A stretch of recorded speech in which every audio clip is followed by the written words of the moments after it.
15 जनवरी 1947 का वो दिन था। सुबह के कुछ 6-7 बज रहे थे और अमेरिका के लॉस एंजल्स में लिमर्ट नामक पार्क में कुछ बच्चे क्रिकेट खेल रहे थे। कुछ लोग थे जो वहाँ पे आपस में बातचीत कर रहे थे, कुछ एक्सरसाइज कर रहे थे, कुछ लोग मॉर्निंग वॉक कर रहे थे। देखने में एक बहुत ही बेसिक सी आम सी सुबह लग रही होगी, बट यार ये सुबह बहुत कुछ छुपा के लाई थी अपने साथ।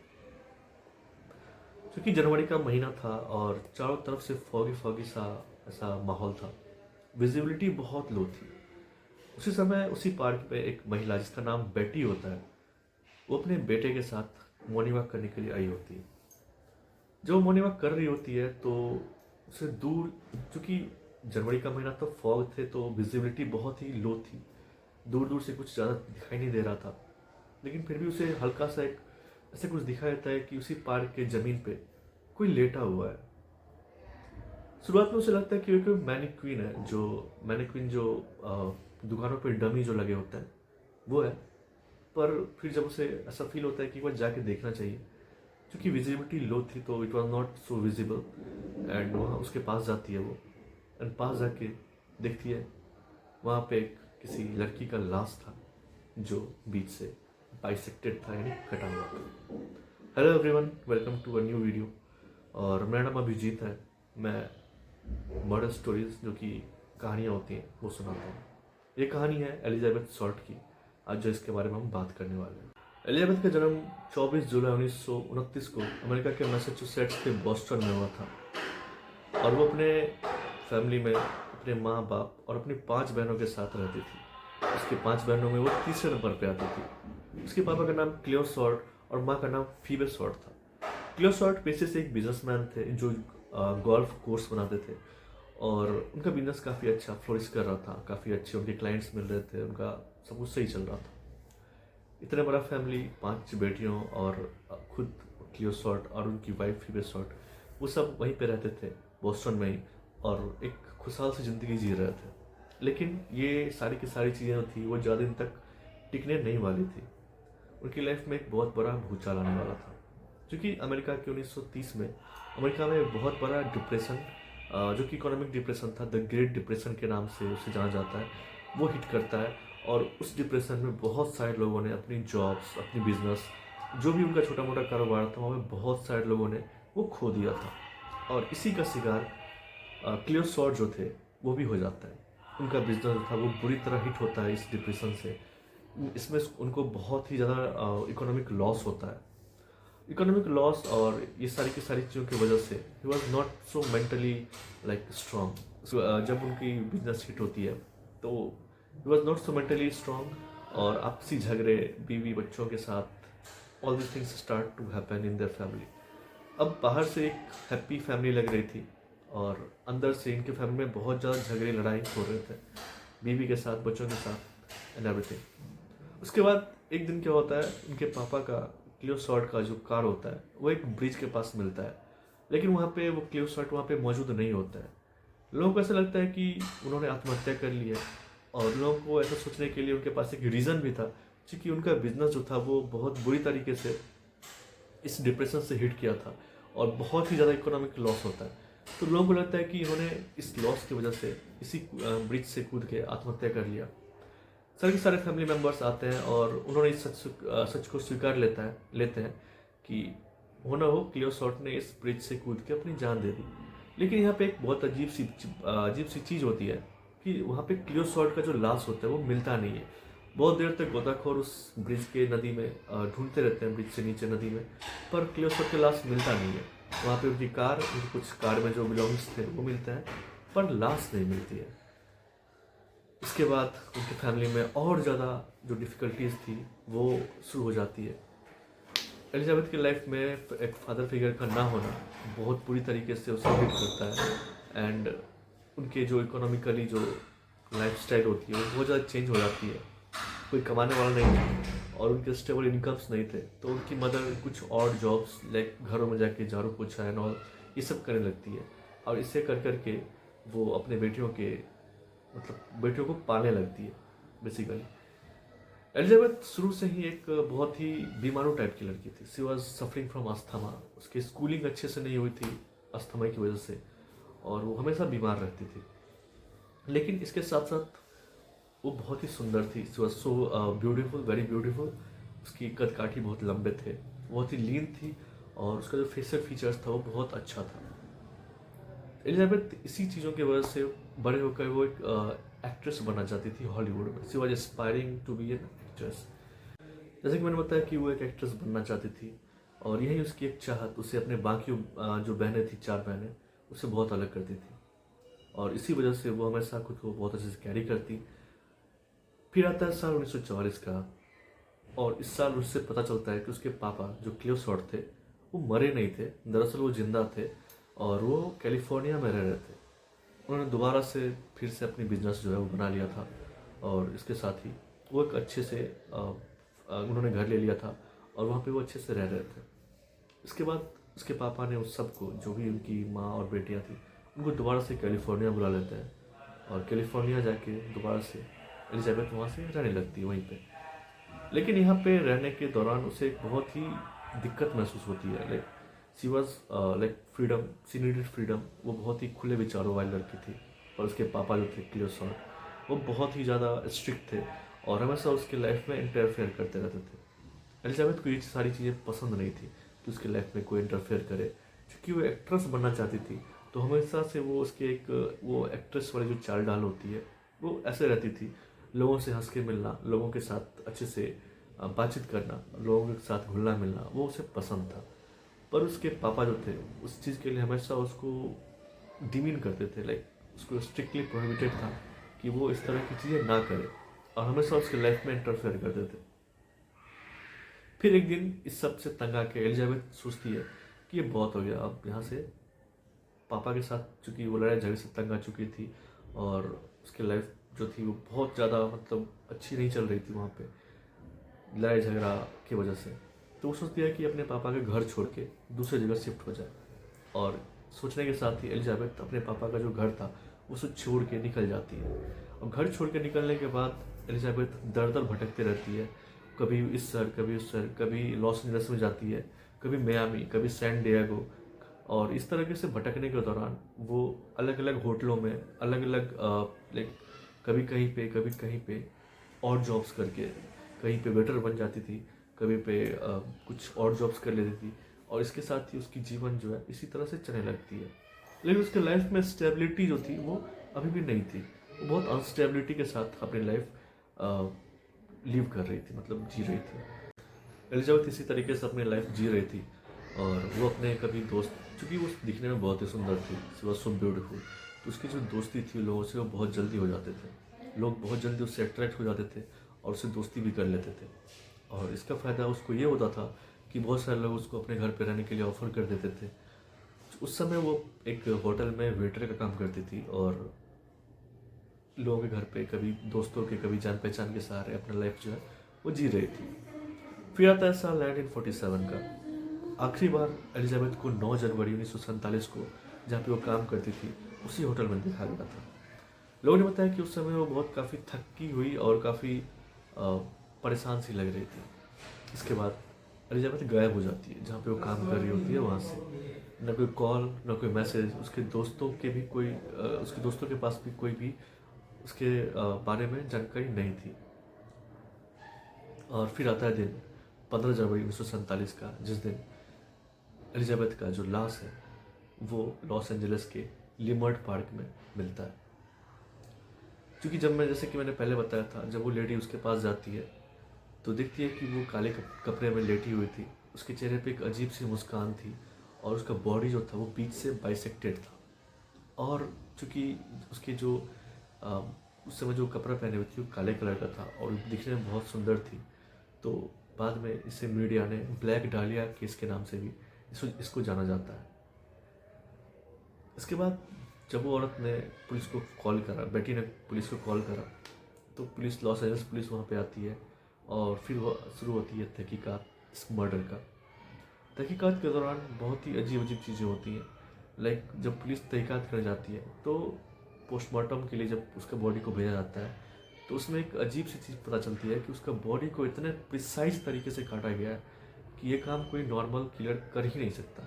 उसकी बॉडी को बहुत ही ज़्यादा अच्छे से और बहुत प्रिसाइजली काटा गया है। वो ऐसा कोई जो मेडिकल का जिसके पास नॉलेज हो वही कर सकता है, या कोई सर्जन हो वही कर सकता है। इसको सर्जिकली जो बॉडी को बाइसेक्ट करने की कला जो है वो आती हो। लॉस एंजल्स पुलिस इस दौरान काफ़ी छानबीन कर ही रही होती है। पोस्टमार्टम में कुछ और भी सीवियर रिपोर्ट सामने आते हैं। पहला रिपोर्ट ये आता है कि उसको मारने से पहले माथे पे बहुत तेज वार करा गया था, और उस वार करने से पहले उसे बहुत ही भयंकर रूप से टॉर्चर करा गया था। उसके बॉडी पे बहुत सीवियर कट्स के निशान थे। लेकिन सबसे इत्तेफाक की बात यह थी कि उसके बॉडी पे एक बूंद खून नहीं था। तब जब बाद में डॉक्टर ने इसके बाद और छानबीन की तो उसे पता चला कि उसके मारने के बाद, बाइसेक्ट करने के बाद यानी काटने के बाद उसके बॉडी को धो दिया गया था अच्छे तरीके से, ताकि उसके बॉडी पे एक भी ब्लड के निशान ना हो।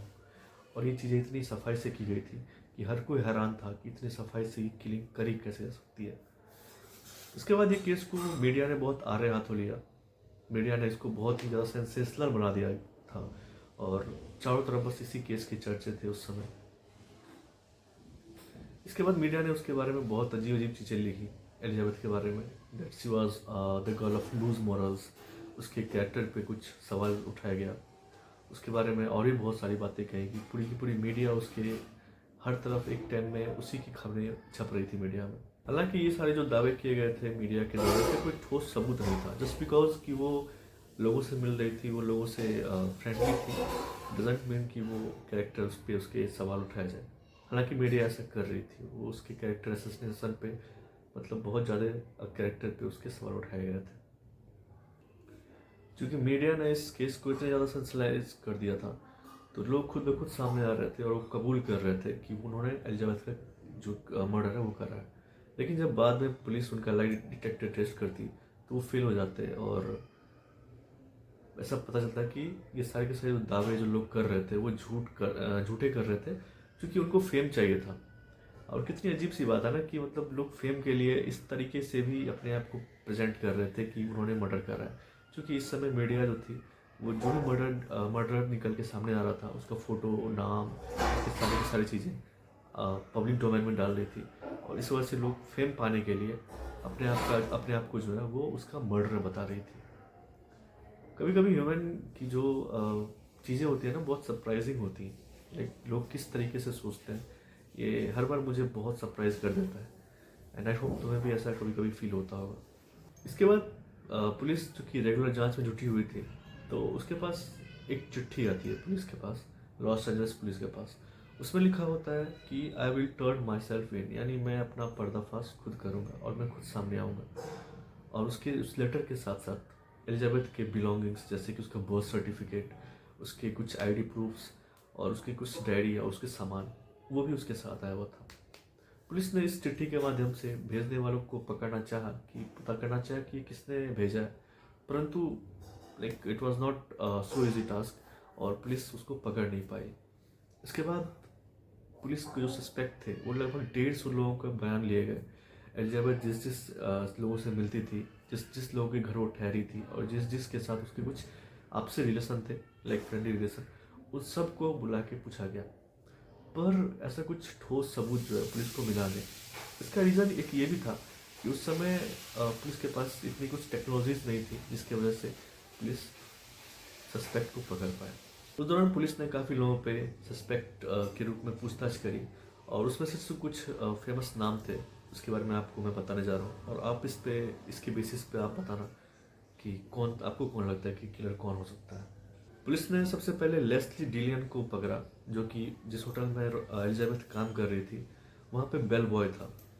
और चूँकि पुलिस ने इसको इसलिए पकड़ा था क्योंकि ये क्लिनिकल साइकोलॉजी का स्टूडेंट था, उसको इसमें इंटरेस्ट था और वो साइकोलॉजी अच्छे से जानता था। चूँकि ये मेडिकल फील्ड से रिलेटेड था तो पुलिस को इस वजह से इस पर शक हुआ। हालांकि बाद में पुलिस को कोई ठोस सबूत मिले नहीं, और मर्डर के टाइम और उसका जो टाइमिंग था उससे कुछ मैच नहीं हुआ, तो पुलिस ने फिर इसको छोड़ दिया। इसके बाद पुलिस ने मार्क हैंसन को सस्पेक्ट के रूप में पकड़ा। ये नाइट क्लब का ऑनर था, और एलिजाबेथ की हत्या होने से पहले ये उसी से मिली थी। क्योंकि पुलिस के पास इसके वजह से भी कोई ठोस सबूत नहीं थे।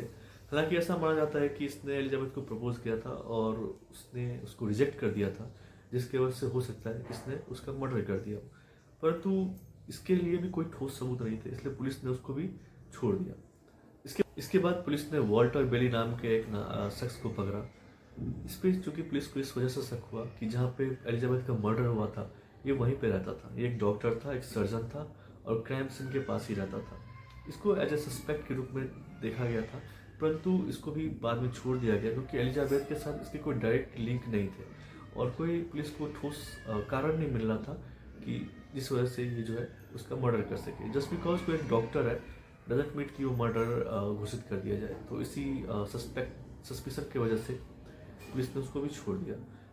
इसके बाद जो नाम आता है जो कि सबसे ज़्यादा फेमस हुआ और सबसे ज़्यादा उसी को लोगों ने सस्पेक्ट के रूप में जाना, वो था डॉक्टर जॉर्ज होडल। होडल उस समय लॉस एंजल्स का बहुत इन्फ्लुएंशियल और रिच डॉक्टर था। एलिजाबेथ से मिलते रहती थी और बाद में पता चला कि ये इसकी जो बेटी थी इस पर उसने सेक्सुअल अब्यूज़ के इल्ज़ाम लगाए थे और उसका कोर्ट में केस भी हुआ था। हालांकि बाद में जॉर्ज होडल को छोड़ दिया गया था उस केस में।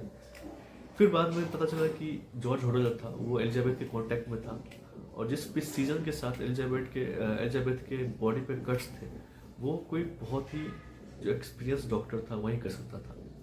सारे के सारे सबूत थे जिसकी वजह से इस पर शक जाया जा सके। इस वजह से पुलिस ने जॉर्ज होडल के घर पे एक वायर टैप जो उसकी फ़ोन थी वो टैप करा और उससे पता चलता है कि उसने एक बार ऐसा कुछ कहा था जिसकी वजह से पुलिस को पूरी तरीके से शक हो गया था कि ये बंदा उसका किलर है।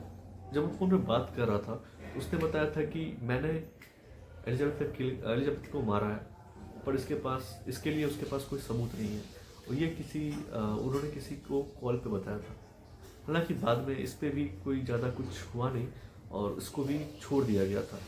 इसके बाद उसका बेटा जॉर्ज होडल का बेटा स्टीव होडल जो था वो इस केस की जानकारी वो उस केस में फॉरेंसिक एक्सपर्ट बनता है और उसने एक बार ये भी बताया था कि उसके पिताजी ने जो कि जॉर्ज होडल थे उसने ही ब्लैक डालिया का मर्डर किया था। वो 1997 में बुक लिखता है जिसमें उसने अपने पापा के बारे में लिखा था कि he was the killer of black डालिया। ये सब सारी की सारी बातें जो थी सुनी सुनाई थी, इसके पीछे कोई खास सबूत नहीं मिला। हाँ, लेकिन इसके पीछे जो एक प्राइम सस्पेक्ट के तौर पे इसको दिखा गया था वो जॉर्ज होडल ही था और सारी के सारी जो इशारे थे वो जॉर्ज होडल की तरफ ही कर रहे थे।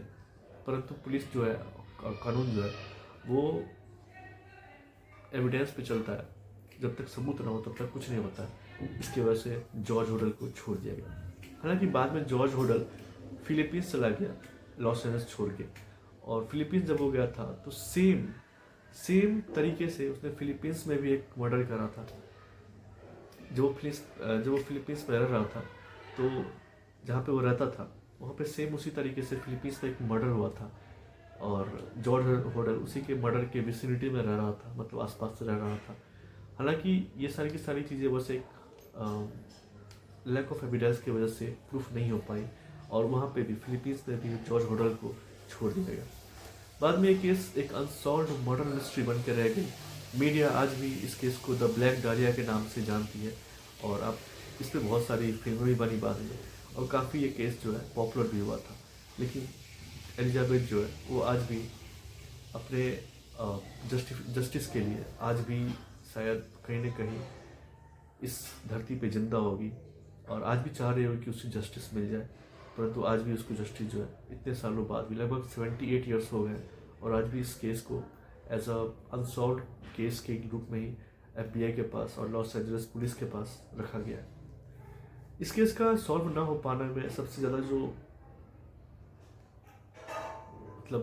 जो जिम्मेदार है वो पुलिस ही है। पुलिस जब वहाँ पे पहुंची थी तो क्राइम सीन के साथ पहले से ही बहुत ज़्यादा छेड़छाड़ हो चुका था और पुलिस ने इस क्राइम सीन को अच्छे से सील भी नहीं करा था। अगर ऐसा कुछ करती तो आई होप एलिजाबेथ का जो मर्डर था वो अच्छे से उसका जो तहकीकात है वो अच्छे से हो पाती, परंतु ऐसा कुछ हुआ नहीं और आज ये केस ऐसे ही एक बंद बक्से में अनसॉल्व मर्डर मिस्ट्री के रूप में रखा हुआ है। ये थी कहानी एलिजाबेथ की, जिसकी जो कहानी मैंने आपको सुनाई है। आई होप पसंद आई होगी। अगर कुछ भी आपको इस वीडियो में अच्छा लगे और कुछ भी बुरा लगे तो प्लीज़ कमेंट में आप लिख सकते हैं। और मैं आपसे मिलूँगा एक नए वीडियो में एक नए टॉपिक के साथ। तब तक के लिए अपना अपने फैमिली का ख्याल रखना। Bye, take care.